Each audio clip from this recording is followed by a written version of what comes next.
Greetings, nerds. This is Cena Nerd. I'm your host, Sarah Belmont, and with me, as always, is our Mr. Producer, Will Polk. How are you doing tonight, Will? Doing very well, Sarah. How you doing this Monday evening? Sorry, I'm so used to us recording on Tuesday, but we are recording early this week. Oh my God, it is a Monday, Yeah, and yeah. it'll be our last podcast until August 14th. Yep, it will be. It will be. I'll probably do a Star Trek one during that time period, but for us together, yeah, we won't be together again until the 14th Yep, when we yep. talk Eyes of Wakanda. Talk Eyes of Wakanda, and then we abandon ship for a little bit more. Then, but hey, guys, we've been going strong. We We're have. entering like the second. We're already started the second half of the year, and this will be the first big break. And if you were here last August, then it'll feel very similar. So Yeah, it will be. It will yeah. be. But yeah, so yeah, look, I know you're going to enjoy your little vacation and catching some your favorite band and uh yeah, and like I said, I'll probably do a little Star Trek stuff. So for folks who enjoy the Star Trek content on the channel, I'll be around for a little bit to continue Strange New Worlds as it works its way through its third season. Yeah. Yep. All right. So we're going to get down to business. We got Fantastic Four first steps to discuss. But before we do that, we're going to start with a Sarah story time because I saw this movie. I went to the 4 p.m. showing on Thursday in the same IMAX theater as I Okay. did Superman. Okay.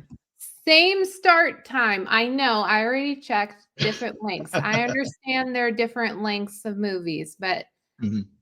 okay, pull out the whiteboards if you need it. Pull out the notes from a few weeks ago when I talked about my horrible experience seeing Superman on IMAX. And I knew it going in. I knew it. I was looking at the times and I was thinking, I'm like, it's IMAX, 4 o'clock. It's going to be that same stupid theater. But this was the test. I was Okay. curious because still have no idea what happened. So, same start time, same distance between where I left work Mhm. and the theater. That hasn't changed. I do think I left work about 5 minutes later than I did when I went to go see Superman. So that Okay. can factor Okay. in to people's times, okay? However, I did the exact same thing. Like I bought tickets, went to the bathroom, went in the theater. I was late. Oh, The no. movie had already started, Whoops. but no worries. I walked in on the same clip that started every single trailer. So I didn't really care. I already knew Sue was pregnant and gonna have a kid, so Yeah. whatever. So I've already listened to people talk about the movie. I know I missed like a montage, so no big deal. Wasn't that Yeah. late. Don't really Yeah. care. Not important. So, but what is important is this movie, I got to leave and I did stay to the very end credit because I looked it up and I'm like, oh, there's two mid credit scenes. There's a mid credit and then there's an end credit.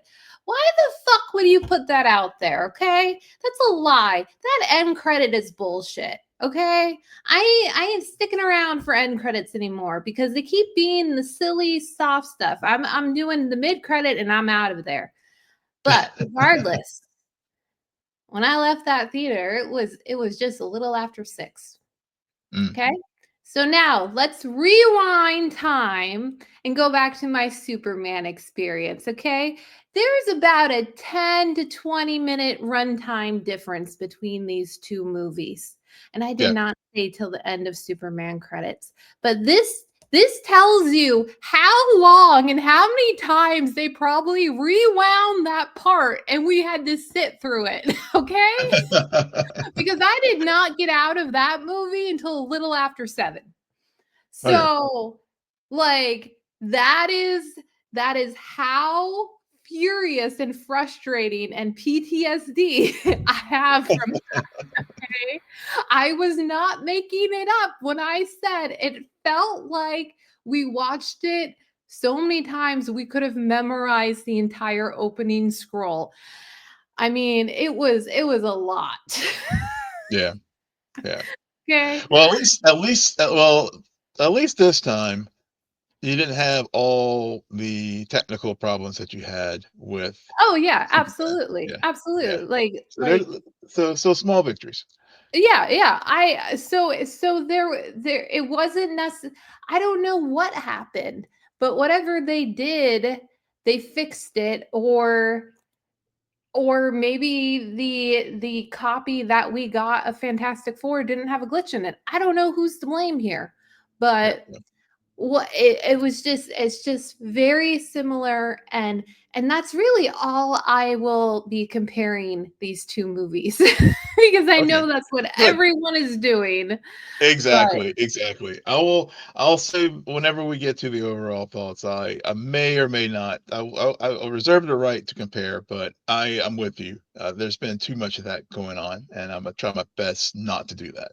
yeah, yeah, I will definitely have counterpoints if you do, because Yeah, I don't yeah. understand comparison, um Yeah, because unless it's on a otherwise, neutral field, but yeah. whatever. I mean, basically, yeah. I mean, it's just these two films. The only thing I will say is we are not going to have any more superhero content for the rest of this year as far as films in the theater. So, and Yeah. that's yeah. So that's my Superman, Fantastic Four comment as far as comparing it to, other than the fact they were released within the span of a couple weeks apart. But anyway, moving on.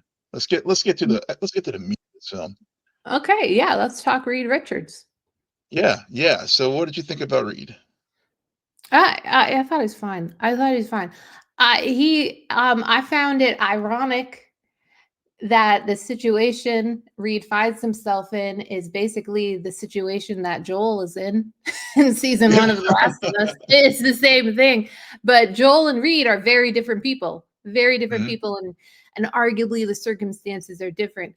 But like, I thought that that was kind of hilarious. I also, just in terms of Pedro, I'm not Pedroed out.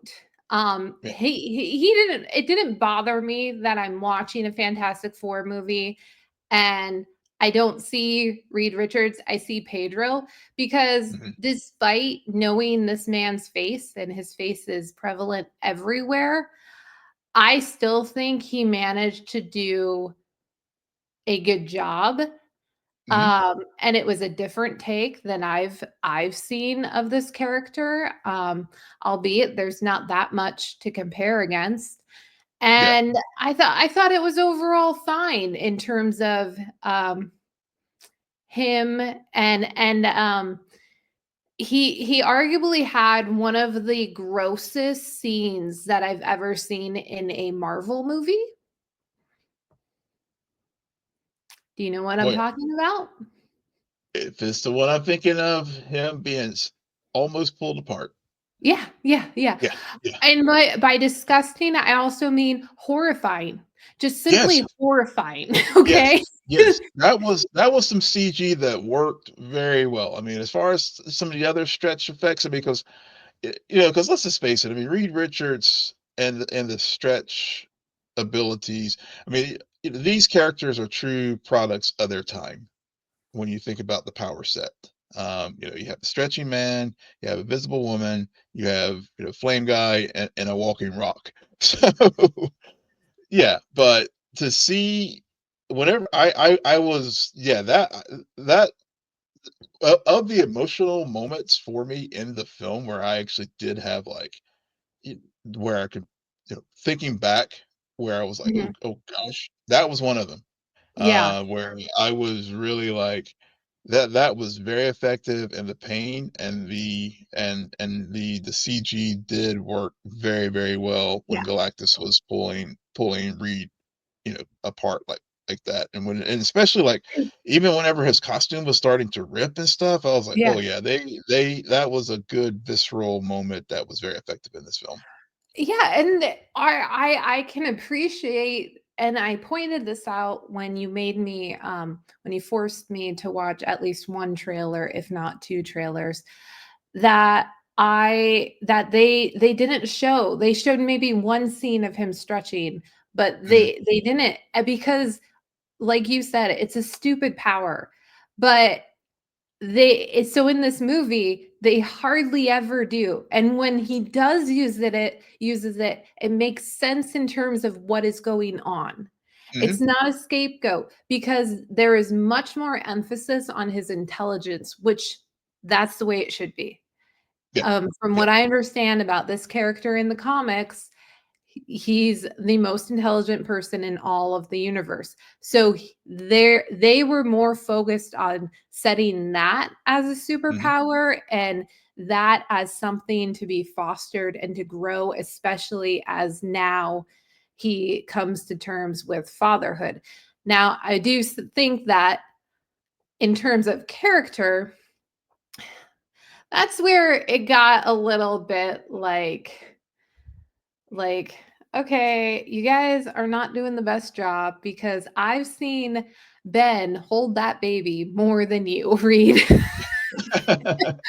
And Yeah. so, and I get it. I get it. I understand that he doesn't recognize social cues and all of that stuff, but at the same time, I just wish that there was better moments where you could really feel, and the scene where he takes the baby to Franklin to like the look at the apparatus he built to Mhm. monitor him while he was still in Sue's belly.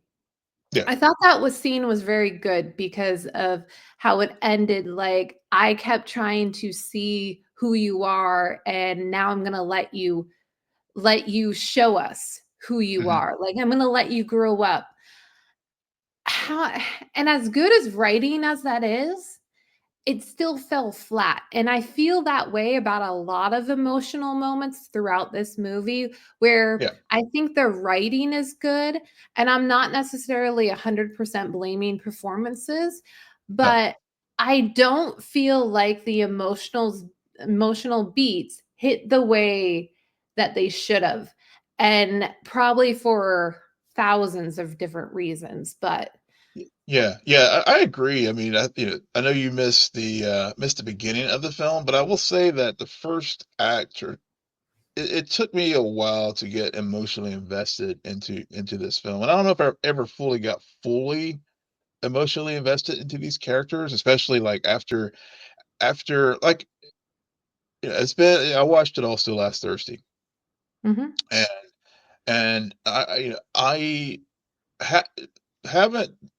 thought much about this movie afterwards. I mean, I did an out of theater reaction to it, and I, at Prisoner in a Moment, the thing I did like about the film was it, you know, it, and now that I'm thinking about, at the time I was like, right out of it, I was like, yeah, the runtime, the hour 58, 55, it seemed, moved at a good clip, was very, very, very tight in with the direction and the pacing.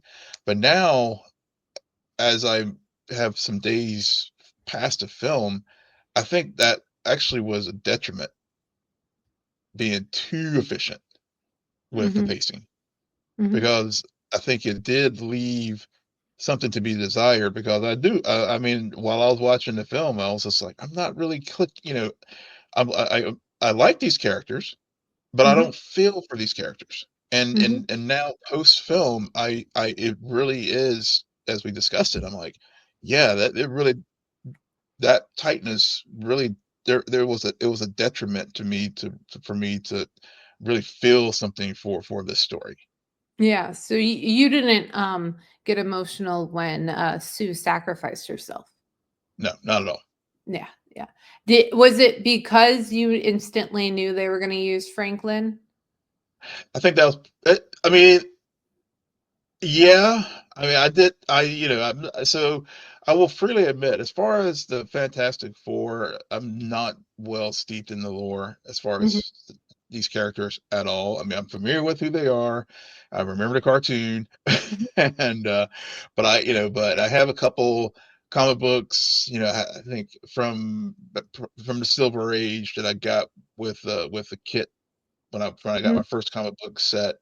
But I mean, but I'm not a big Fantastic Four head, so but even that being said, I mean, the way things were being set up with this story, Right. I knew that when Franklin touched her, somehow, some way, he was going to bring her back. Okay. I just want to talk about this because I'm usually very quick. And I'm not saying I got emotional, but the way they edited that sequence, I Mhm. swear she was dead for a good 2 minutes, and She was. I was like, "Wow, they really just killed her. Wow. Yeah, Wow." It yeah, wasn't until he actually, like, started crying to get down and mhm, for, like, dad put me down on her that I was like, yeah, "Oh, yeah, yeah, Franklin's gonna bring her back." Like, I didn't instantly think because like yourself, I know nothing about especially Franklin. This is my mhm, introduction to him. I feel yeah, like I learned a lot more, and I'm very intrigued by this kiddo. But in that moment, I at first was just like, "Wow, that's really brave of them, see you to kill off Sue like that." It's like, "Nope, we're gonna bring her back." yeah. But I think I also I even though that emotional beat didn't work and it kind of was a scam of sorts of just like, mhm, well, why did we even need that in to begin with? I do think that overall the third act did not suffer as no, male as many failings as mhm, past, yeah, especially Marvel movies have. I would agree. I don't think that the action got too disjointed and the editing goes out the window and you don't know where people are. I think that they for having at least four characters at play and then Mhm, Galactus as well as Franklin and then eventually Silver Surfer, I think they did a good job in terms of really setting the scene and making you understand where people were in relation to one another. yeah, yeah. I'd agree. I mean, this one of the things that I did like about this film, even though I think the first act when it didn't work as well for me. I mean, and not that I wanted to have like a complete um we show them getting the powers and stuff. I mean, I like the montage. I thought that worked really well, and it set it set the table as far as like here's the back using the television show, the variety show to like establish in this world that these characters are known, they're established quantity, they know, Mhm. they know their power set, they know their skill set. We're not going in into like learning how Johnny, is not so prickly as, or not, Right. as No, it's yeah, it's more about yeah, setting the stage for how these yeah, heroes what they mean to the world. And mhm, that way, when they go off to defeat Galactus and come back and say, "We didn't defeat him," mhm, like that's where the tension comes from, the yeah, the the conflict, because it's now the world that once loved you is you feels like you turned your back on them yeah, because now granted it's to protect their own kid. So yeah, so yeah, I agree, like, yes and no, I didn't watch the opening few minutes, but I I already knew what their power set was, and we've already seen the origin story or been told, and mhm, you don't need to establish that. For purposes of this story, it was more important to establish and really understand how beloved and Hmm. how cherished these figures are in this, not only in the United States, but across the world, because Right. eventually it turns into the world banding together. Granted, again, though, did not get emotional during Sue Storm's big speech about saying, "Hey, everyone, I know you want to take my child and kill him, but this is Franklin. He has a name, he is a living, breathing baby, and I love him." Okay. Yeah. I Yeah. just I didn't feel anything. It felt weird, and it I think arguably one of the one of the worst parts, like worst pieces of dialogue in the entire movie was that speech. It didn't feel Yeah. right. She I I and I feel like with Sue and Pedro, or with Sue and Reed, Mm. their arguments and their Yes. tension throughout the movie was good because Hmm. there wasn't a lot of dialogue. There Hmm. was a lot of like, I know what you're thinking, you know what I'm thinking, this and that, which felt like a relationship that has, like, they've been together for a while. Yeah. Like we don't have to watch it, because just with their shorthand, we already get the context clues that these two have been through a lot together. Yeah. Yeah. Yeah. Completely agree. I mean, I think that was definitely that their relationship worked as Mhm. far as the chemistry between Pedro and Vanessa Kirby. I think it definitely, they did feel like a real couple. They felt like a real marriage. I think Sue, going back, Sue understands Reed, Mhm. especially like with the choices that they make, and whenever they have that discussion about what to do in the situation, and she knows that Reed, even though he's she knows him, and she knows that where logically where he's going to go from a logical standpoint. Franklin has to, the decision is to give Franklin the Galactus if that's going to save the Earth, because that's the theme of family is one that permeates through this, and like you said, one of the strong things about the first act in particular was not only establishing the first family, but also how the world is, with the exception of one country, which they make a very good point of showing which one. Mhm. Um, You can say there, it. Will, I uh, don't know if you realize this is a spoiler discussion. You can say what Yeah, yeah, comes. yeah, yeah, yeah. Yeah, I know. I was just trying. I was trying to hold off to the mid credit for a while, but yeah, No. Latavia, um, but and her being the diplomat. But to that point, going back to where I was going with that, the world is their extended family as well, Yep. and so I think that was an emotional beat that did work for me in the Okay. story. Good. That yeah, Good. yeah. Yeah.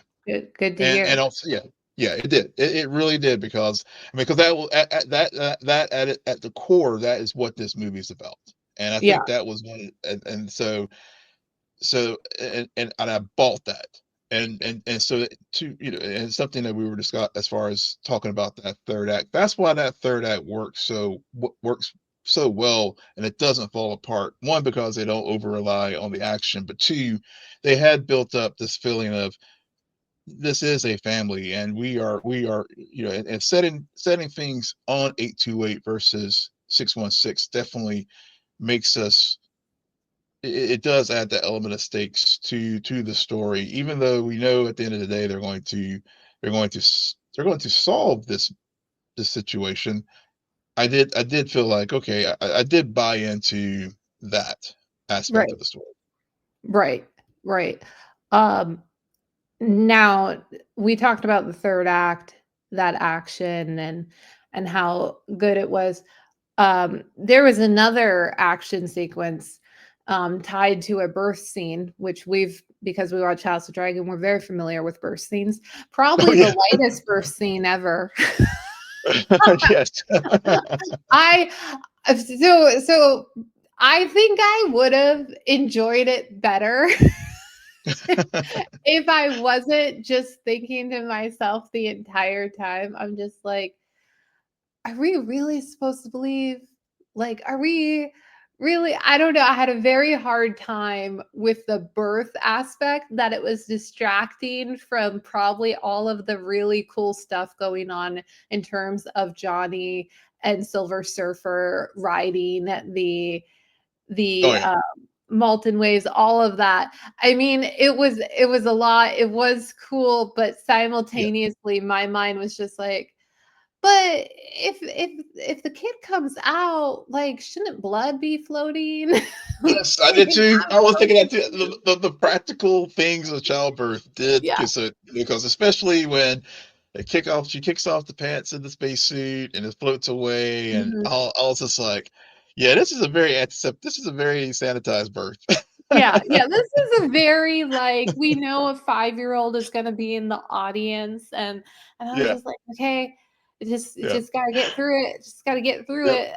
yep, yep, yep, It yep. So that it's so funny, like, a part of me in like, I know that it was very good action sequence, but, the yeah, logical part is kinda like, I don't know if this yeah. was entirely necessary, especially because we never circled back around to the fact of how pregnant was she before getting on that ship?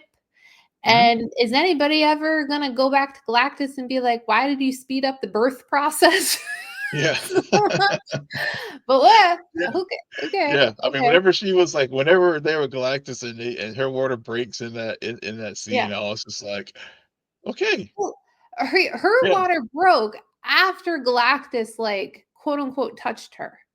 yeah, Like, yeah." he did something. I don't think she was 9 months pregnant at I that don't think point. so either. I Yeah, didn't take it that way either. I no, was like, "Whoa, this is a premature yeah, situation here." Whenever yeah. I took that was eh yeah, The most realistic aspect of that entire thing was when she yelled at Johnny to go kill Silver Surfer. I think that mhm, was the most realistic point of that sequence.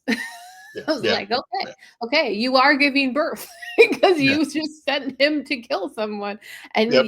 yes, everyone should have noted how excited he was to hear the word kill. I was just that was a bit Yeah. much. Yeah.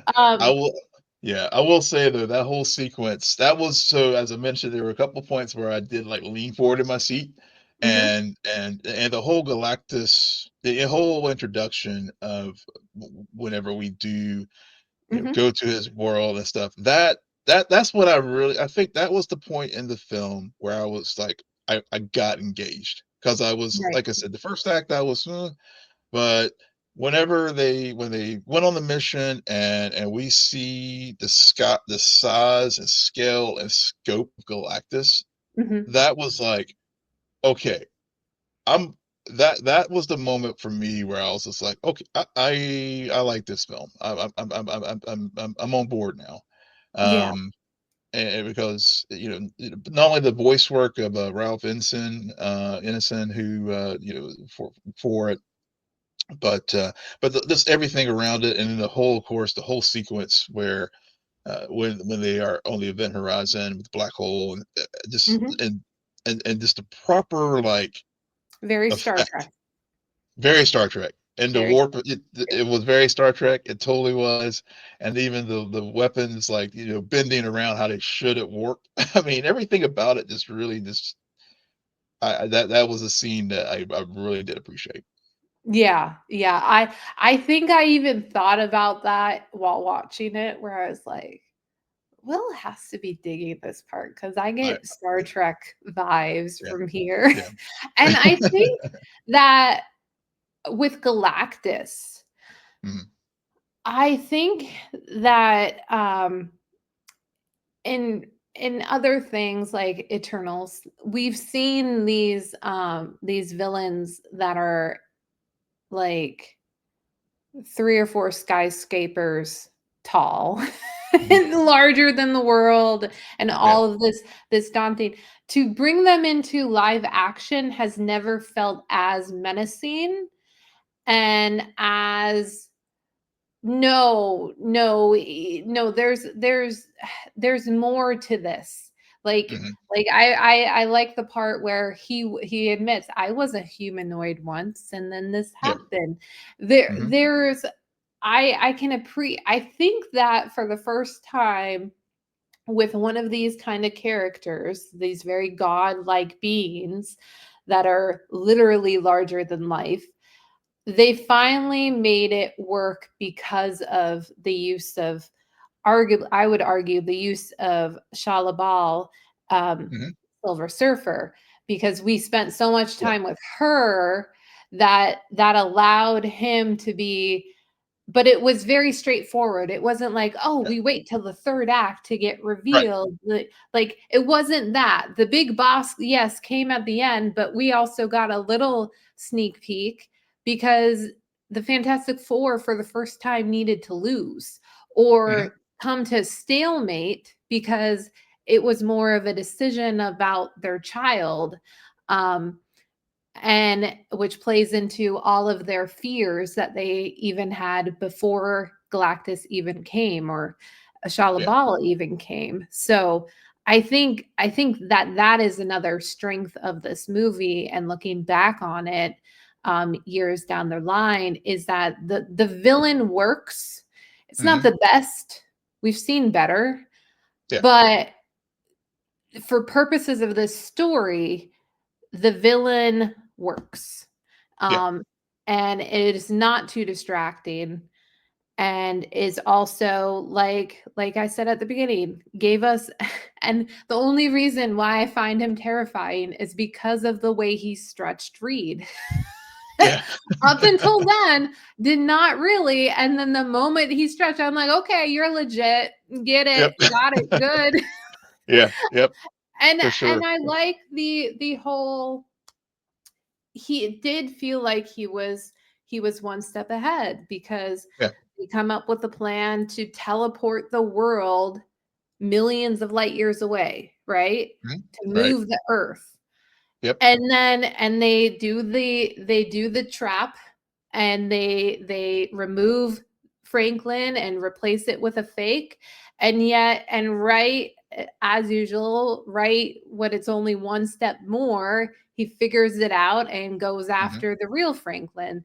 So I can appreciate how he the threat they managed to show, then hide, and then have him like really be the big bad at the end. Yeah. And they did it in a way where you didn't get too bored or Yeah. yeah. Yeah. I agree. Yeah. I mean, yeah, I think that was the thing that did work for me as well, as far as that with the fight scene as well, that he did figure it out. He because I mean, if I recall, Galactus actually, and I don't know if you mentioned this in the movie or I know it just from just other works, but um, he predates this universe. Yeah, So they said that in the movie. yeah, okay, yeah, yeah. So so it makes sense that even though Reed currently is like the most brilliant being in the universe right now, it would take someone who has that extra level to be able to beat the smartest man in the world. Mhm. And so that's what also what makes it work, and also for me, like, as gave the film some stakes that sometimes are missing, and made Galactus, in addition to the stretch that we talked about, but Right. also just made him very, very threatening as well. That, oh yeah, yeah, he saw through through Reed's plan and his trap. Yeah, but I don't think it was Reed who beat Galactus. It's Johnny who beat Galactus Yeah. because that's another thing that took me by surprise. I thought I was gonna hate Johnny just Mhm. because of the haircut. Joseph Quinn is a fabulous actor. Loved He him is. since Stranger Things. That Yep. haircut, my God.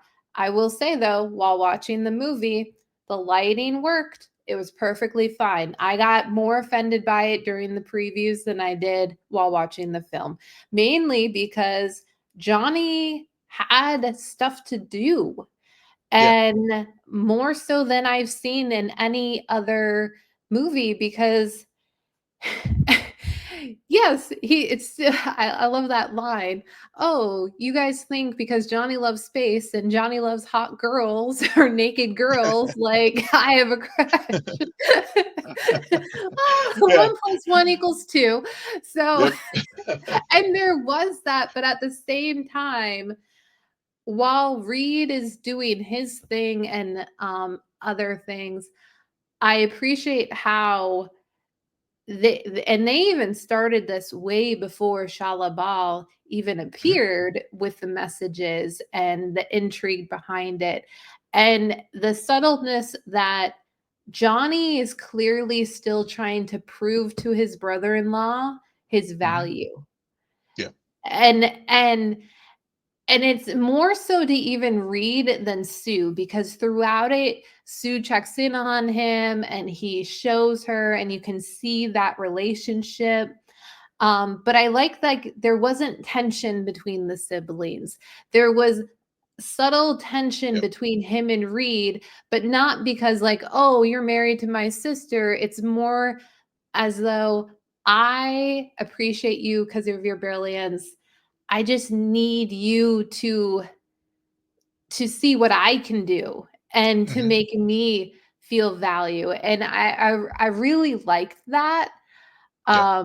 And I loved like one of my favorite scenes, and I thought this as soon as I saw it, is the herald of when Shalabal first appears on Earth, Mm. right? Mhm. Mhm. And yeah, we've seen that scene in the trailers.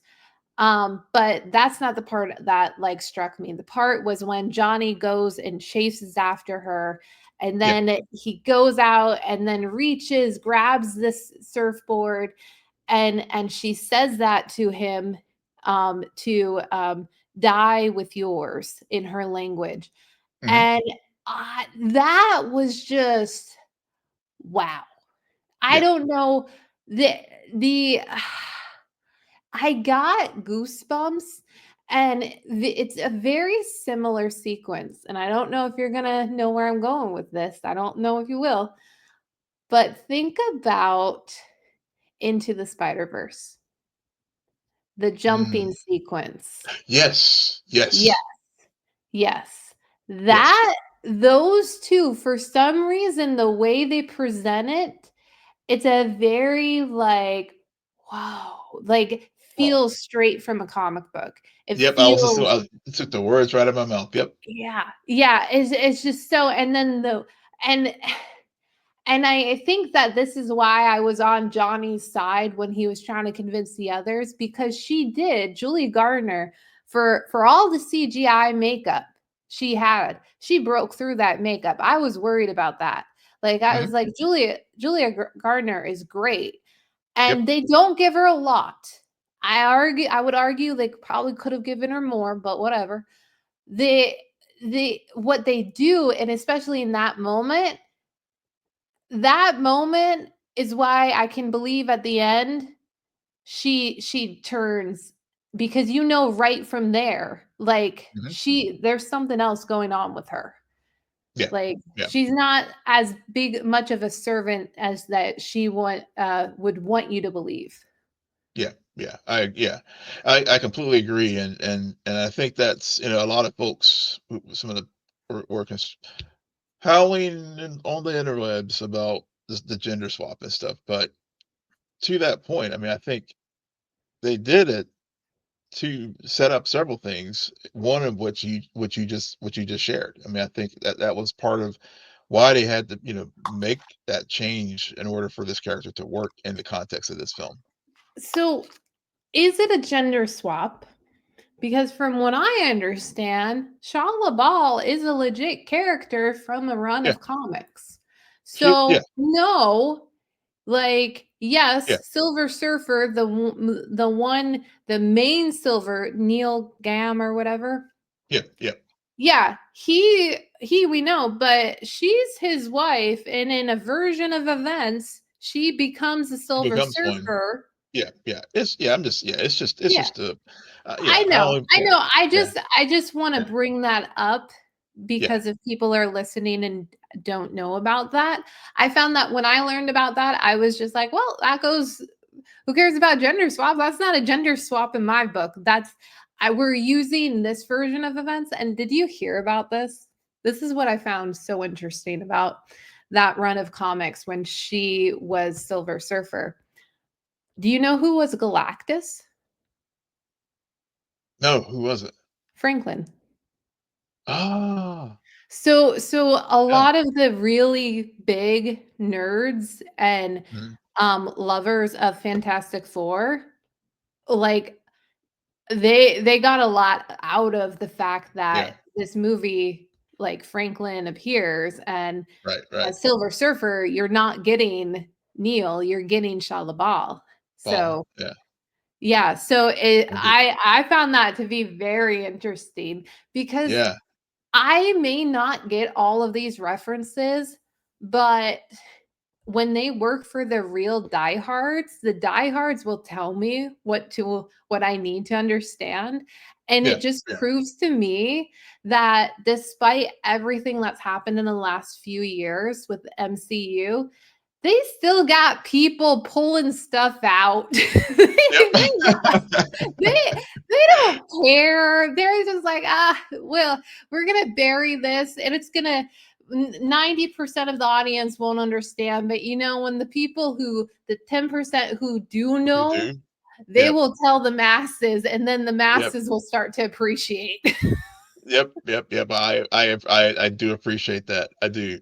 Yeah, because like I said, this is as I said earlier, this is one space where I don't have very deep knowledge at all. So I am learning as I go. Yeah, definitely. And I don't want to I want to find out as I want to find these little intricacies as Feige brings them in. Mhm. And my okay, this brings me to arguably my low point of this Yep, discussion because I love Ivan Moss Bacharach. Okay, probably yep. just butchered his name, but whatever. Cousin, we know him, we Cousin, love we him. know him. We love him. Yep. Richie, Richie. Yep. and I liked his performance. I did too. However, they fucking did not utilize this guy at all. Okay, Ben hardly had an arc.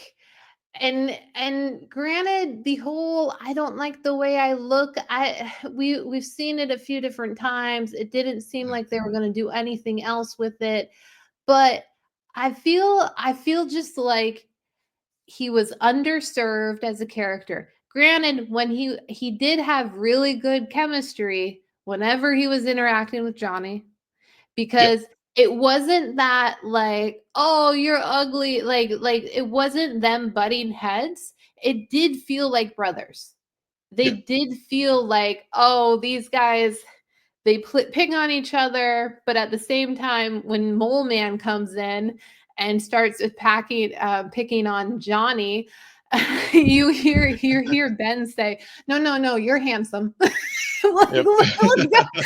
Like he's like, I'm the only one who can pick on Johnny for the way he looks, okay? Yep. Yep. Yeah. Yeah. I But agree. Yeah. yeah. Yeah, I mean, I think, because I agree that, that there were, I mean, like at the beginning of the story, he was the one whenever Sue came out, but down, Sue and Ree came down the stairs, and Mhm, I mean, he was perceptive enough to realize that she was pregnant and all that. So he had, so there were nuggets of moments, but overall, I agree. He did seem underserved, and of course, the biggest one was uh, with his flirting, the back and forth with Natasha Lyonne's character, mhm, Rachel.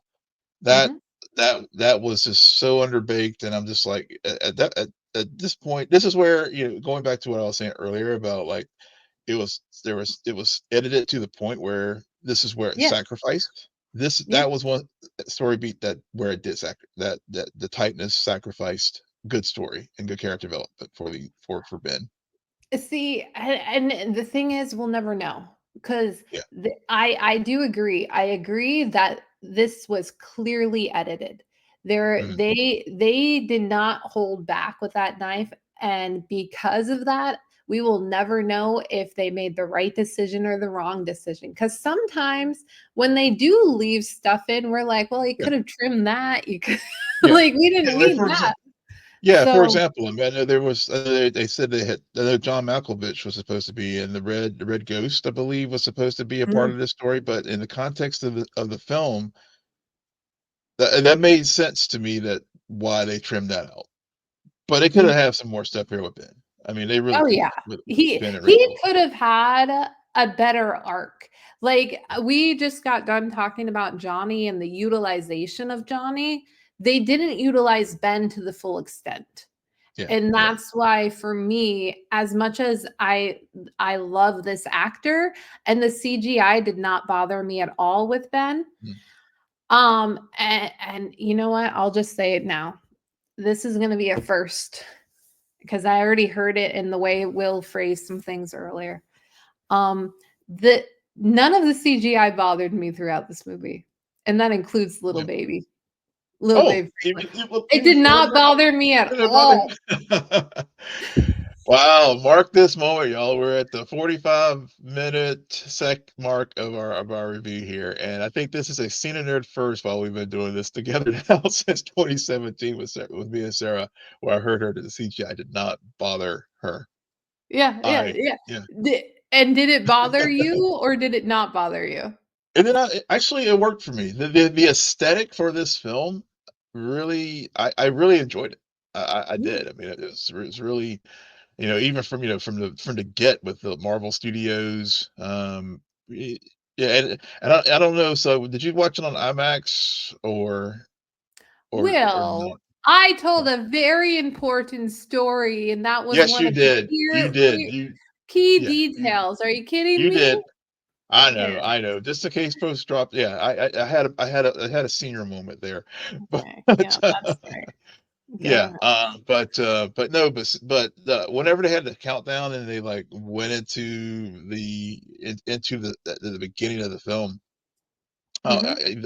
the whole aesthetic really just, like, I was like, I really like this retro, we're in the '60s, but, that time, even though it's a modern story, but we're still kept the '60 aesthetic, and '61, I think, is when the story starts, and then at least with their backstory, and we're in 64, 65 when the story happens, and I just really, really, really liked it. It was just Mhm.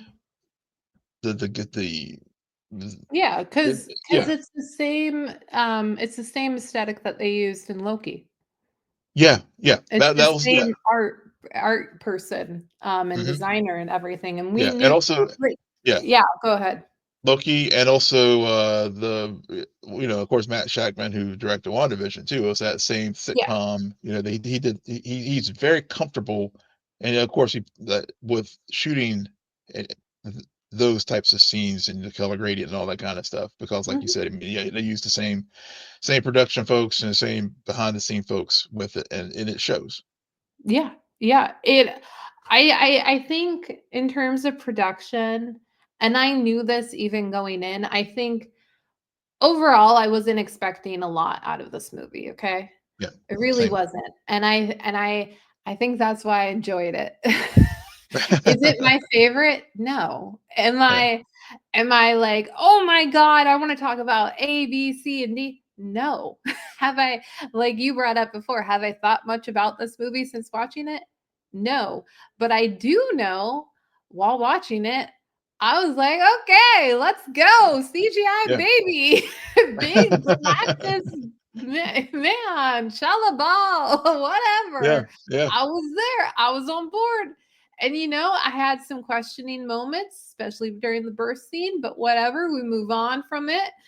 mhm, And overall, I mean, it's a summer blockbuster comic book yeah, genre movie, so I'm not mad at this movie no, whatsoever. And I yeah, think that aesthetically, like my big expectation was mainly that about the directing and the art design and how the cinematography, just because that that was one of the big strengths of Loki, and as you Mhm, brought up, WandaVision. mhm, And so maybe that's why it also felt so familiar yet new, yeah, because you have seen this style before in this world, if you will. mhm, mhm, And yet we're getting some quasi new characters and a story. And something you put on the rundown is this the start of a soft reboot in of the MCU in phase 6? And I mean, sure. But yeah, why does it matter? Like I think everyone's I just want to move on from phases, okay? This is a movie. Clearly it's leading into Doomsday based on the mid-credit scene and everything. Like we knew at the moment you announced Doomsday, and you know there's a Fantastic Four movie coming, mhm. like they're going to be the principals. Yeah, 1 yep, plus 1 equals 2, people. yep, yep. Yeah, yeah, exactly. And speaking of the Doomsday, and also the Doctor Doom reveal, how did your theater react? I'm just curious. Oh, Will, haven't you learned anything? I live in Alaska. There was probably 10 other people in my theater. All right, so I don't get lower 48 reactions to okay, any movies, okay? So okay. do not let's not Okay, compare. I just yeah, I mean, I know there was like only I know there were like 10 of you in there. I just didn't know if like, two people like went, "Holy shit," or Not not. really, Cause no. yeah, so in Durham, yeah, I mean, it was, so I will say the crowd that the theater when I saw it Thursday night were definitely the hardcore folks. Mm. But even at that, there were enough casual Marvel fans in the crowd that when that mid credit happened, there was like audible reactions in my theater where people were like, people lost their minds. Some people, and You so know what? yeah, I love hearing that yeah, because I couldn't help but just think, we know it's RDJ. Why not fucking show his face? Like, you coward. That was I mean, yeah, to me, it was like, oh, you didn't actually want to write him a check. Got it. Well, yeah, Okay. apparently he, I did see two things. One, but clearly the Russos did that scene because Shackman said Yeah. it. Mhm. And two, Vanessa Kirby, she did share that actually that was RDJ because she's like he's omnipresent on the set, and so yeah, so I that makes me yeah, a little bit more mad, but okay. yeah, yeah, That's fine. I think the discourse from the hardcore nerds who love Fantastic Four about the fact that Franklin is touched in the face. hmm I feel like I got a crash course after watching this movie, and that tells me that this is a better movie than even I understand.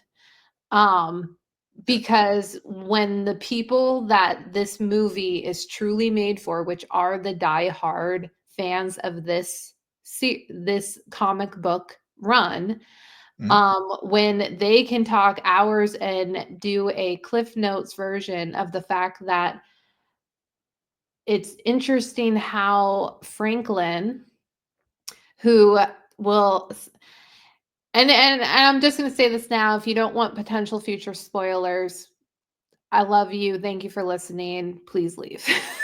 Whatever. I respect you enough to say that right now. All right, I So, clicked on this. I put on a spoiler alert just for okay. folks. So here's what I understand could potentially be happening. Franklin, at one point in the run, takes on a persona called Molecular Man. Okay. Mhm. who plays a pivotal role in um Secret Wars. Hmm. So that is one theory going on about how that could be the trajectory and why Franklin is specifically introduced in this movie, when we have that in the future as well as Doomsday. The other very nuanced discourse that is happening about this mid credit scene is the fact that it's Franklin and Doom, and not, and I'm going to butcher her name, but she is named the other Richard's child, Lavatia. Like it's a word play on where Doom is from. Okay. Okay, like Mm. Latvia or something. Batavia, I And think it's, yeah, yeah. oh, go ahead. No, go ahead. No, I think I Oh, was just trying to remember the name. Yeah, sorry. Go ahead. yeah.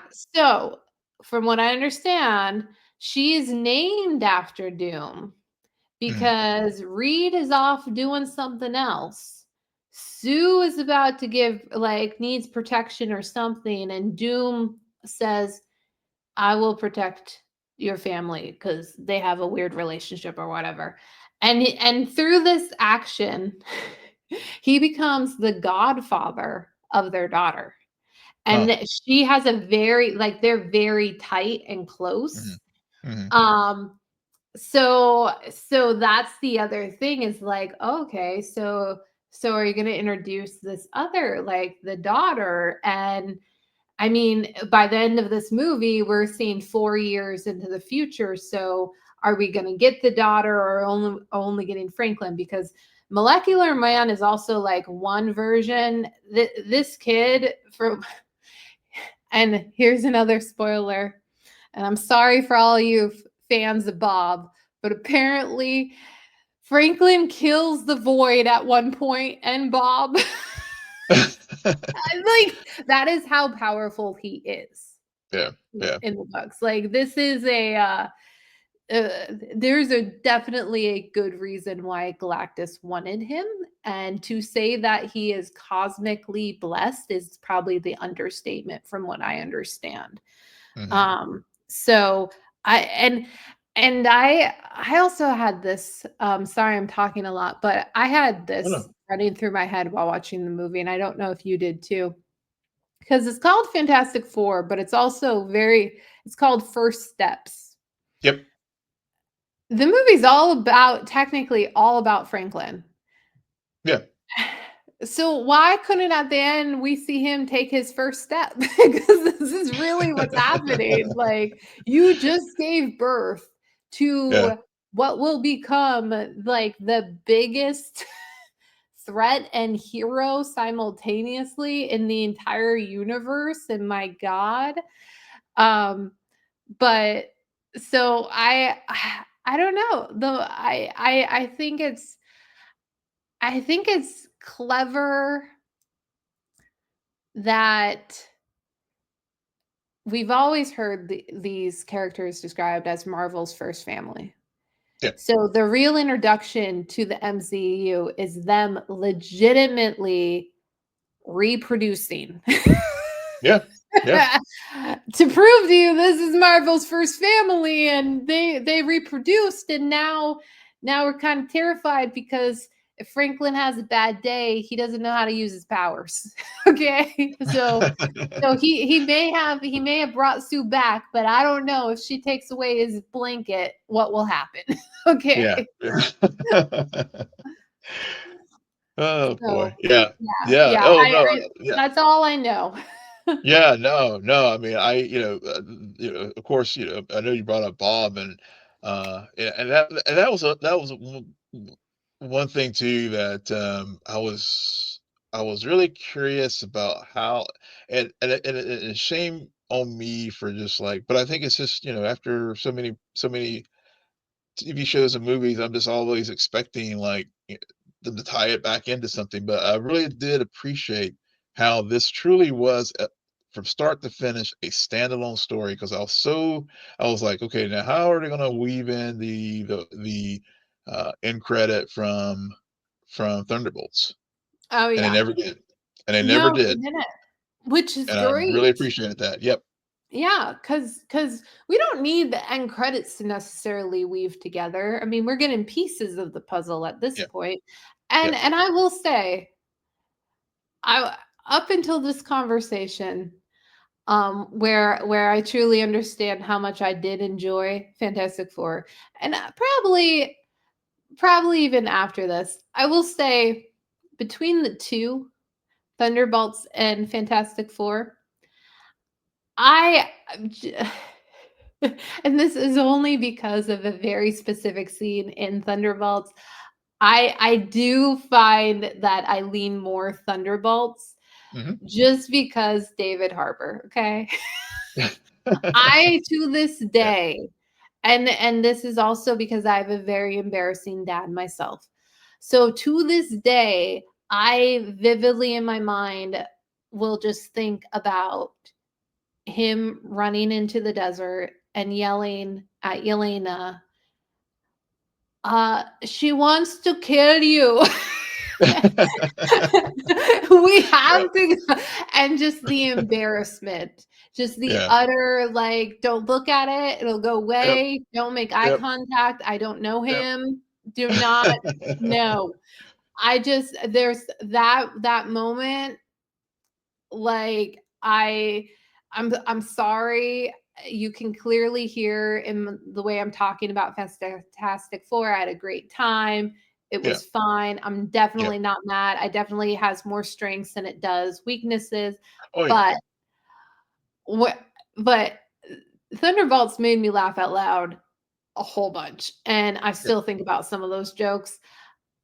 First Steps, I didn't really laugh at all, albeit I did get goosebumps a few times, which I mentioned before, but yeah, Yeah. Yeah. so Yeah. I did laugh out loud a few in both films. And but like I said, Prisoner of the Moment. Whenever I first watched it, and even now, this was a fun movie. I mean, mhm, as far as the vibes I got, it's I have it's one of those Marvel properties that I'll probably that I can see myself rewatching because I haven't really had the desire to rewatch a lot of these films recently.